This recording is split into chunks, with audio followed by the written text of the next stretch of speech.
that is crippling people far more, because not only is it a whopping great percentage, but also it's bad debt. Take back control, get a hold of it, and change things for the good. Saving for a rainy day. It's a cliche, but actually saving isn't working for us. People think it's for the wealthy.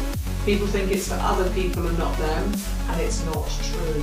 Did you know the average interest rate on a credit card is a whopping... Oh! Hi everyone, welcome back to the Bungalow. I'm Kim. And I'm Nikki. And what are we talking about this week? This week we're going to be talking about the 5 habits keeping you poor. Ooh, interesting. It's a good one. Yeah. But first, we kick off every episode, so tell me what's been happening in the bungalow this week. This week, well, we've had the structural engineer. Ooh. So, yeah, I know. Now we're getting into the, That's big. Spending the money, unfortunately. People with qualifications have been in the bungalow. It's big. It's big. People with letters after their name. I know. More than BA. I know.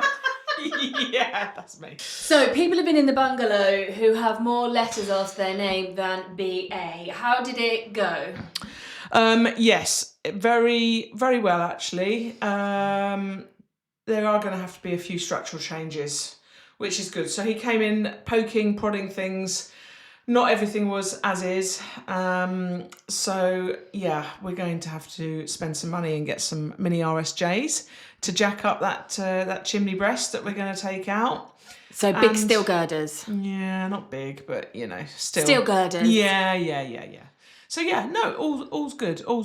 How about you? What's been happening with you? Well, I'm at the stage at the moment, I'm sort of doing the really fun bit because I'm shopping for houses. Ooh. So what is not to love? I love a right mooch. I love looking at all the auction houses, and I've spotted something that I like, but I'm not even kidding you. Every room is piled high. It's piled high. Hoarder's house. So I'm looking forward to that auction coming up, and also I'm waiting for the legal pack to come through. So that is where I'm at, but I've got my BDI out and about at the moment, so I am sniffing out deals. Oh my goodness, I love it. We'll see Kim on Homes Under the Hammer very soon. What did you say we were talking about today? We are talking about 5 habits that keep you poor. Scary. It does sound scary, doesn't it? Do you know what? I'm going to say that probably most of these habits that we're going to discuss today, they're things that I've done in the past that I've not realised was keeping me poor, and I think it's probably the same for everybody else there that's watching and listening. I think the thing to remember is what you don't know, right? So you can't judge yourself or beat yourself up or blame yourself for anything that you are not yet aware of, and that's fine.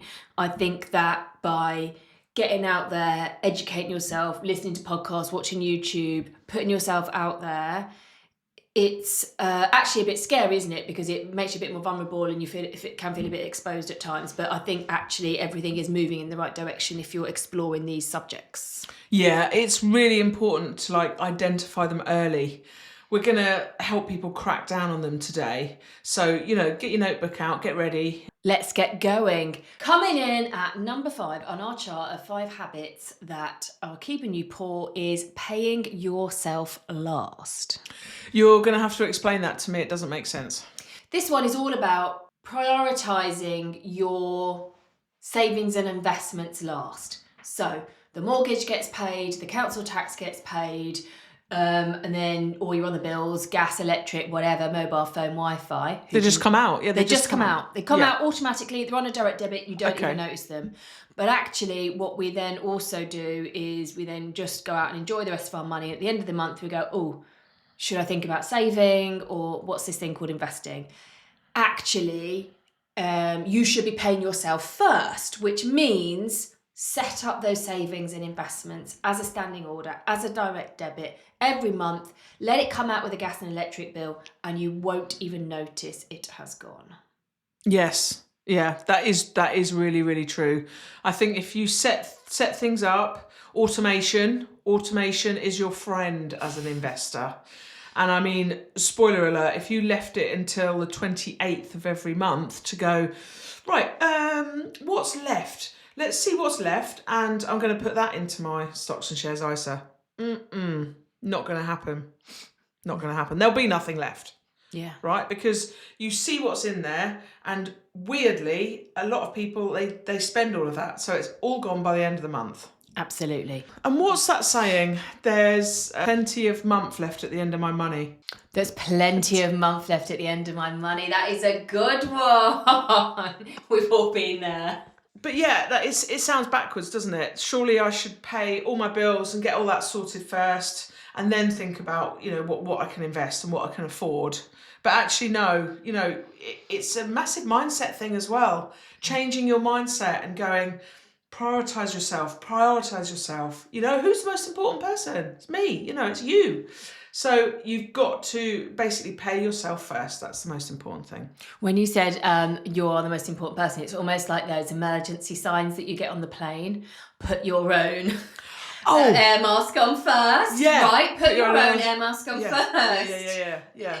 When you're playing and investing and saving, put your own life mask on first. No, it's true. It's true. Absolutely true. Because then how can you help others? You can't. Exactly. That analogy of putting your own air mask on first, it works, doesn't it? It really does work. Exactly. The most important thing you must remember is it doesn't matter about the amount. Okay, so this is, again, mindset, right? Even if it's £5, £10, £50, it doesn't matter about the amount. The fact that in your brain you're doing it and you're creating a new habit, and you're creating that habit and that mindset. Pay yourself first. I'm the most important person. It builds really, really good habits. Marvellous. Nikki, on our chart of 5 habits keeping you poor, what is coming in at number 4? Bad debt. Oh, that's a good one. Yeah, I mean, it's easy. Rack up the credit cards. Oh, look at those clothes online. I'm just going to buy myself a new top because I'm going out this weekend. I really want that car, but the finance for it is like extortionate. But do you know what? It's a monthly payment and I can afford that monthly payment, so I'm going to go for it. Yeah, bad debt is really dangerous. I think you're absolutely right, Nikki. Did you know the average interest rate on a credit card is a whopping 22% in the UK? Oh, my God. Isn't that awful? Do you know what? How much press has the mortgage rates been at 5, 6, 7% been, right? Like all over the front pages for most of 2023, 24, 25, right? Yeah. And yet every month people are racking up 22% on credit cards. It is insane because that isn't making the news. And yet actually that is crippling people far more, because not only is it a whopping great percentage, but also it's bad debt. Not many people, I'm going to wager, are buying assets with that debt. Therefore, that debt is bad. Mortgages, you're buying assets. It is good debt. There's a separate episode, good debt versus bad debt. Check it out.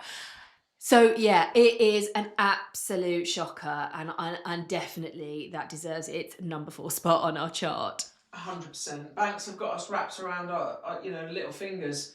When you take a 0% credit card out for a year or two or something, you forget when it's ending. Yeah. You actually go on to a rate that's more than 22, sometimes 49. Whoa. Yeah, I mean, yeah, it's crazy. They've got us in the palm of our hands if we want to go out and buy that. It's the impulsive buy, right? The have it now. So you're on Amazon on your laptop and you know that it's going to rock up the next day. This is the most important thing you can do to break this cycle, okay? Look at that thing online. What is it? A piece of clothing, whatever it was. But at the time, you're one button away from clicking to buy it, yeah? Dangerous. So say to yourself, no, okay? I'm going to give myself a cooling off period. 24 hours, 48 hours, okay? Come back to it.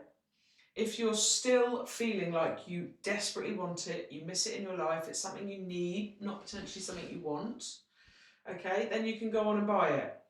But say 24 hours, 48 hours later, you haven't thought about it at all, don't buy it. Don't buy it. What's it doing? It's not adding anything to you. So just don't buy it. Do you know what I think is even worse than buying on your laptop? It's buying on your phone using something like Apple Pay. Like, genuinely, I've done it myself. Oh, look, something pops up on my social media feed, right? I'm happily safe on Facebook or Instagram, and along pops up a brand new dress. Oh, that's nice. Oh, let's have a look. Oh, yeah, it's in my size. It's in the sale. Whoop, click, Apple Pay. I'm not even kidding you. Click, click. And it's on my doorstep. I don't have to put my credit card in. I don't have to put my address in. It has all done it. Like, again, this whole system is rigged to helping us spend. Take the friction out of the buying process. Yeah. TikTok Shop, this is the future. One-click purchases. You know, it's too much. And the thing is, I think also about credit card debt, bad debt, is that when you're always paying off debt, it's almost like you're knee deep. You're knee deep in this muddy clay quagmire and you can't move forward. Every step forward is laboured. It takes so much effort. I think overdrafts are the same as that. I have had debt in the past. I'm not ashamed to admit it. In my 20s, I was 10 grand in. Credit cards, overdraft, all stemming from student lifetime, actually. When at 18 they just threw credit cards and overdrafts with me and I didn't have a clue, and I took it all and I was like, woohoo, let's go to London and have a great time. It was wonderful. I did have a great time. Lots of people do it. But isn't that the start, though, that as soon as you start adult life, all these big institutions out there, friendly high street banks, are really happy to get you off on the foot of living life with debt, and it needs to stop. You know, it's not a healthy way for anybody to live their life. So yeah, you're always on the back foot if you're always paying off. And also, don't forget, it's eating away at your future wealth. Because you shouldn't be investing if you've got this huge debt. You need to, you know, get rid of the debt before you start investing, really. And the reason behind that is the debt is always going to cost you more at 22% average credit card than you are going to earn in investments. So actually it doesn't make economical sense to be postponing paying off debt as quickly as possible if you're investing. 5 habits keeping you poor, coming in at number 3 on our chart, not knowing your income or expenses. Again, dangerous. Do you know yours? No, not 100%. I did this recently, right? Oh. So I just did a little January audit because I've got plans to buy a house this year. Yes. So I need to know exactly what I've got. True. And I need to know exactly what is coming out. And I need to know exactly how much, as a freelancer, I need to earn in order to cover the bills and everything for the year. And then how many more weeks in my contract, therefore how much surplus can I have to put into this property purchase, right? So I did this forensically. I believe that. Right, Excel spreadsheet, obviously, you know, it's just another page in my Excel spreadsheet of finances. Went through absolutely everything that I buy. Like, how many times do I get my hair cut in a year? How many bottles of foundation do I buy a year? Wow. How many mascaras do I need a year? I'm not even kidding you. How many times am I going to the dentist? How many times, you know, how much do I want to spend on Christmas? How much do I want to spend on holidays? Fair. And I did it all the monthly bills. Then I, you know, got to that annual figure. Good. Divided it by 12. Yeah. That's what it is a month. Amazing. And That's then I great. worked out how much weeks per year, you know, minus my tax, what is my take home? That's great. I did it. That's great. Do you know what? I have done that this year and I've forensically gone through it, but it wasn't that long ago where I was the ostrich and I was burying my head in the sand. As I said, I have been in a lot of debt in the past and I had to work really hard to get out of it. And I did do that. But then, you know, soon enough, I'm back to those old habits of easy come, easy go, not keeping track. You know, when I was single without any kids, I didn't have a house. And I just, you know, I would go out for dinner. I wouldn't think twice about what that bill came to a number of times a week. Yeah. You know, I want to go out for drinks. I want to go on holiday. I want to buy this. I want to buy that. It really was. And I didn't have a handle on it at all. No. And then you think, crikey, it's really scary facing this. I'm answer going to be when I look at this spreadsheet? How bad is it going to be? And that made me certainly avoid doing it. But actually taking the bull by the horns and really looking at what am I spending it on, just made me aware of how much I was frittering away on nothing. Stuff that I didn't need, stuff that didn't necessarily make me happier or healthier, stuff that wasn't helping my future self. And as I say, it wasn't easy, but I'm glad I did it. Good. Here's what I say. You can't improve what you don't measure. Oh. Yes. So, I mean, it's true. If you don't know what's going out, you may get to the end of the month and just go, I've spent too much this month. But that's not enough, You do need to sort of say, right, I've spent too much on this, I've spent too much on that.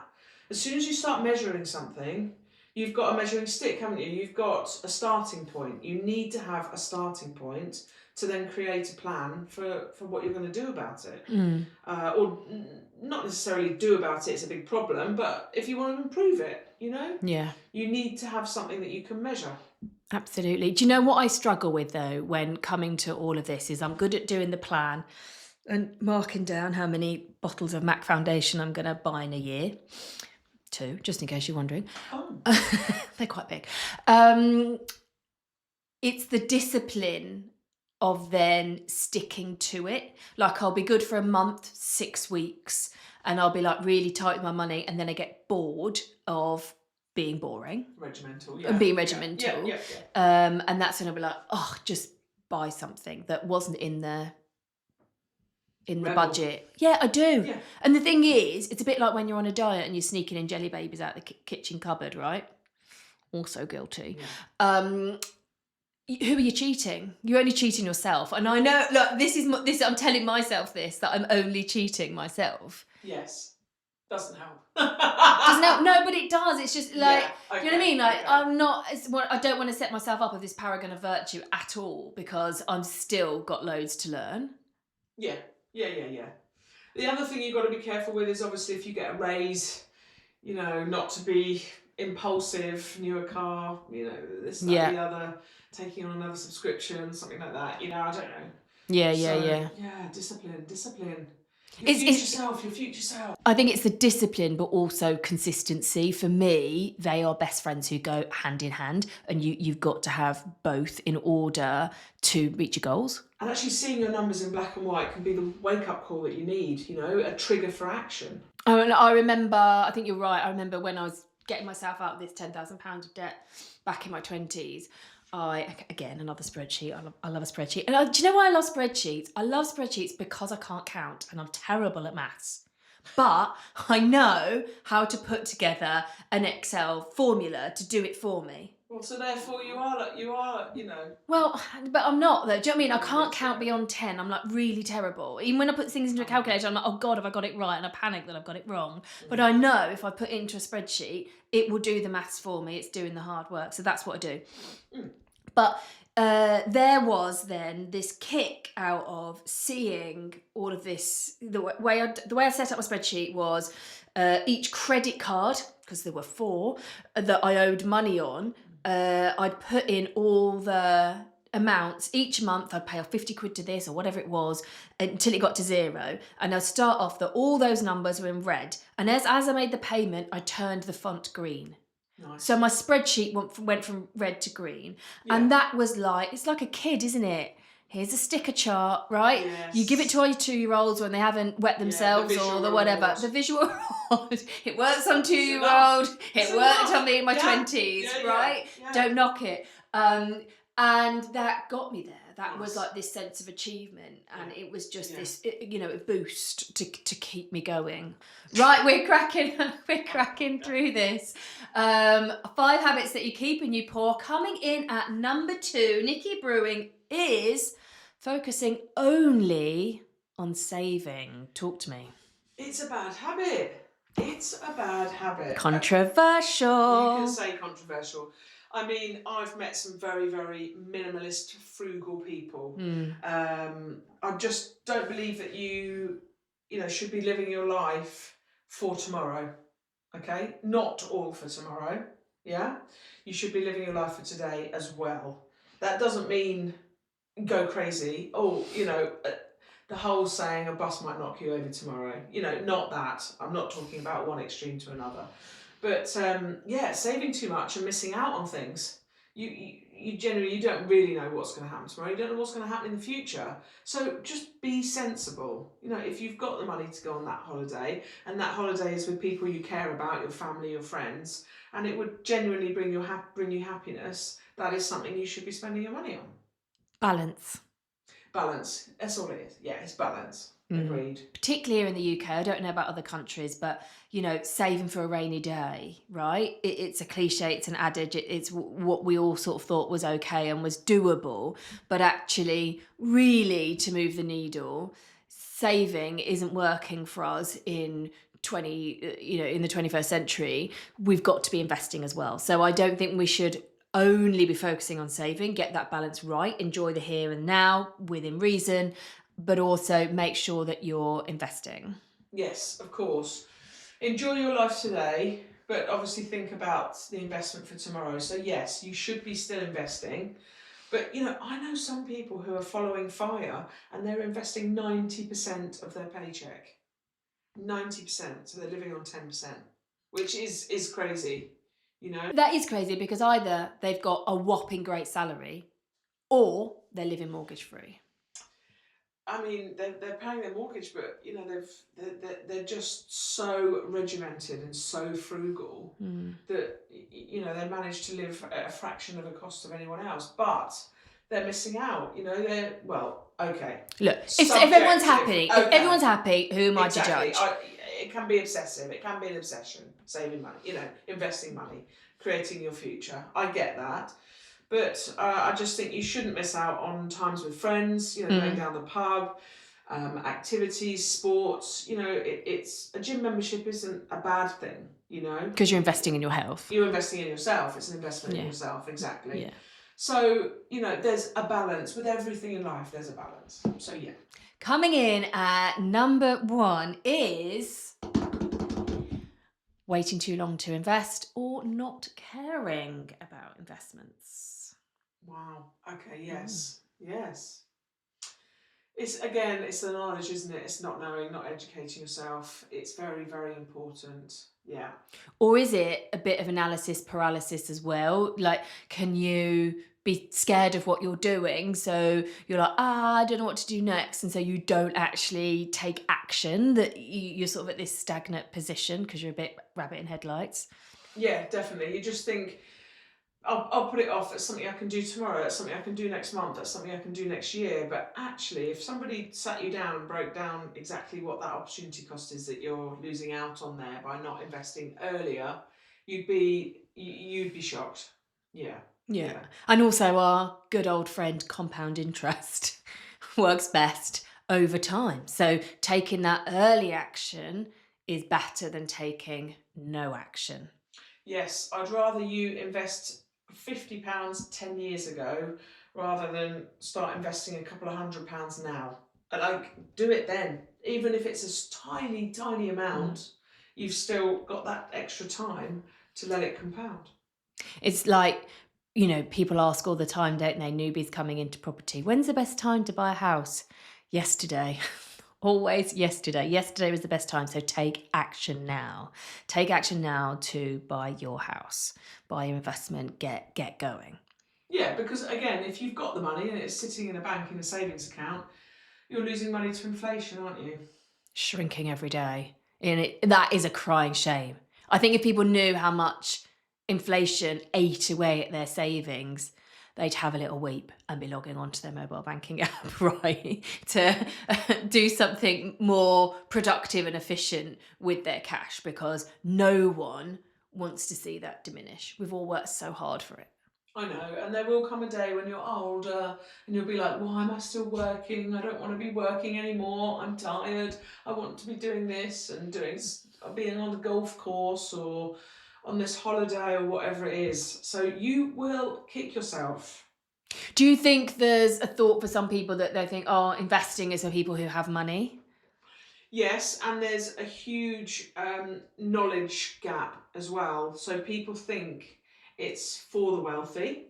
People think it's for other people and not them, and that there's nothing that they could do with what they earn, what they do, that could change their outcome or their circumstance. And it's not true. Bit of imposter syndrome going on there, I reckon. Yeah, people just think, oh no. That's for rich people. Invest. I don't understand it, and they don't understand it, especially when it's something to do with money. When people don't understand something to do with money, they won't ever go, oh, tell me about it. You know, what do you mean by this? Or I'm going to go and find out about that because that sounds interesting. They literally just go, no, I don't know about that, and they literally close the book's closed on them. You know, and that's it. Yeah. It's strange. They just don't want to acknowledge that it's at all. But be curious. Always. Educate yourself, ask why. Why is always the best question you can ask. Do you know what a lot of people say is, oh, I've got a stupid question. And do you know what the perfect answer for this? Yeah. The only stupid question is the one you don't ask. Oh, I like it. I like it. I thought you were going to say there's no such thing as a stupid question, but yeah. No, the stupid question is the one that you don't ask. Wow. Yeah, that's powerful. Really powerful. Yeah, it makes sense. So that is our chart of the top 5 habits keeping you poor. The thing about all of these 5 habits that are keeping us all poor is they're fixable. We can do something about them quite easily, can't we, Nikki? Yeah, and they're all so stealthy and quiet, and they just happen without you knowing. So take back control, get a hold of it, and, change things for the good. Yeah, it's not easy, but once you make that start, genuinely, change happens fast. And I think it is doable if you just take action, be brave, put yourself out there, read a book, educate yourself and get going. You'll only be thankful of the day that you did that. I know, consistency is the key. You might not be rich now, but this is the start to get you there. Oh, that reminds me of a phrase. Uh-oh. You don't have to be rich to start, but you do have to start to get rich. Love it, love it. I think we should end it there. I'm going to put that on a t-shirt.